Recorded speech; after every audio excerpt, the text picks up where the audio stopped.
Welcome back, Filmholics. My name is Kyle Kenrick, and in this channel you'll find anything and everything filmmaking. Today we test out 3 different miniature or small tripods, whichever way you want to call them.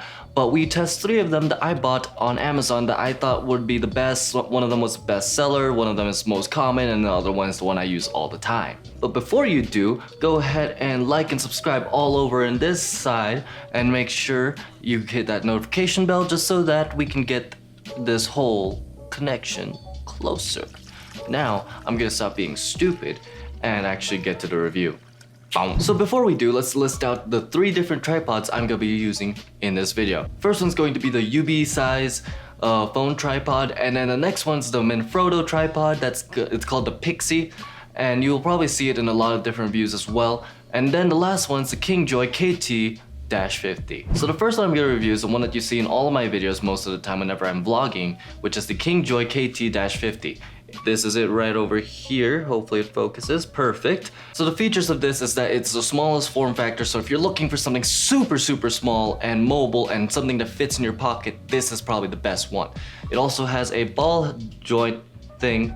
Let's see. Boom. You can do whatever you want with this thing. This thing's joystick of the 80s.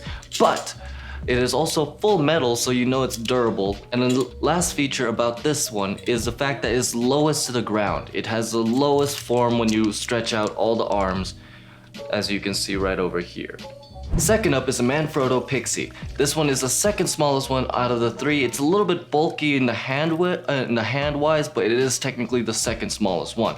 It is right here. If it would focus for me, boom.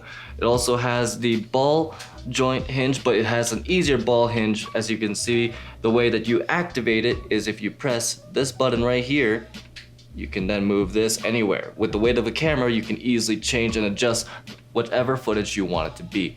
Now the bad thing is it is plastic, but since it is Manfrotto, you'd know it's most likely durable plastic. I haven't scratched it yet, but I did just buy it recently, but I've been testing it out, and in my opinion, this is best for bigger and higher weighted cameras and something that you can carry around in a backpack and not in your pocket. So the other one's better for pocket wise. Lastly is the UB size. The logo I don't believe is anywhere on here, but the last one is gonna be the UB size phone tripod. And the advantage of this is that yes, it is full plastic like the last one, but it does have the bendy arms that Casey Neistat kind of made popular during his daily vlogging days. So you can wrap this around and it's gonna be more mobile. If you're gonna be a more dedicated vlogger, this is probably a better one for phones. But the main thing is the ball joint feels a little bit cheap on the plastic, and I feel like it can last, but since it is $15, you are paying for the cheapness of it, so there's that. But the best thing that this thing could do is that you don't have to buy one of these. You don't have to buy one of these, as I reviewed in my last one, which is a phone adapter for most tripods. What you can do instead is, if you look right over here, just put some transformer sounds, boom, boom, and then it can fit most phones by, oh, it's showing my face. Let's see if it can block it, boom, and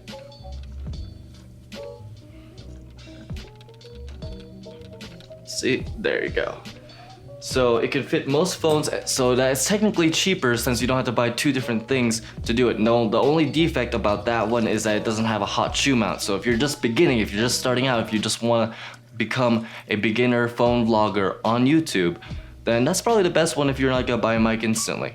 Or you could always put the phone adapter on that one if you want the bendy arms as well eventually. So if you want to upgrade, that's a good way to do it as well. So what are each of these good for? That's the main thing. All of these are great tripods if you're just about to vlog with your phone or your DSLR camera, with your mirrorless camera, anything.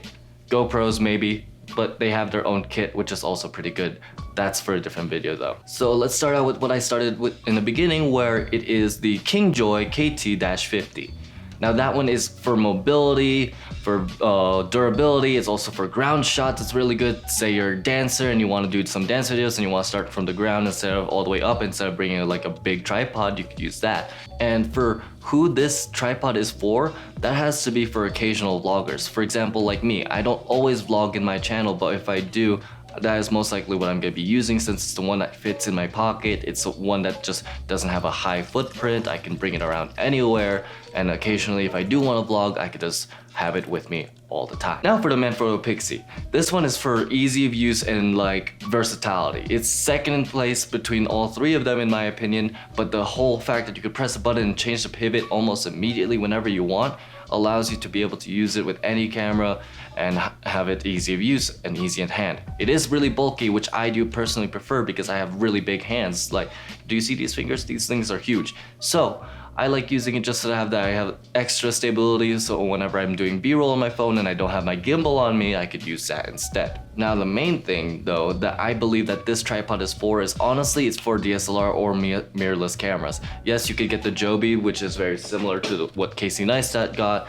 but if you don't want to bring something that looks like that or has a big form factor like that, that is probably best, and I personally prefer that because I don't like hanging my camera on things, and I don't like the idea that of Joby's falling, which as you've seen in Casey Neistat videos, they usually do. And again, lastly, the B-Size phone tripod camera, which is the most versatile out of all of them, since you can put your phone on it and put it on fencing, on a pole, on a door, on random things that you want to film. It allows you to do that, and also the fact that you don't need a phone mount, which allows you to have so much versatility, but it doesn't have the mic. So if you're just a beginner, if you just want to try out the whole phone vlogging and just try out that part of YouTube, just go for it. Honestly, that is probably the best one to use. Now, since I've explained all three of these, basically the first one is gonna be meant for beginners and mobility, so if you want it in your pocket, I'd go for that. The occasional vlogger basically. The second one is for the higher end, like mirrorless camera vloggers, or even the GX7 Mark II from Canon or the M50, something with a small form factor of a camera would be great for that one. So if you're just starting out with a brand new camera instead of a phone camera, do that one. And then lastly, the next one is gonna be meant for the beginner vloggers. So let's get into that. Basically, all three of those are gonna be down in the links below. If you wanna purchase them, just go ahead and use those links. It doesn't have any extra cost to you guys. It just helps my channel out, and well, we get to help each other out, basically. And that's it. So basically, now all you gotta do is if you have any video ideas or anything you want me to review, comment them down below so that I can help you guys out and see how I personally feel about them, because this is a very personal channel, in my opinion. It's gonna be very subjective, so whatever I personally like to use it for or whatever, just that's how my reviews work. But if you'd like me to review one of those things, just comment them down below. And don't forget to like and subscribe if this video did help you out. Just hit that notification bell for the next video so that it's easy in access. Don't forget to follow my links in the end of the video as well, which is also gonna be down below in the description section. And all the gear that I use to make this video is actually gonna be also down there, so if you would be interested in looking those up, go ahead and check them out. If you purchase them, again, it helps me out. And of course, dream on.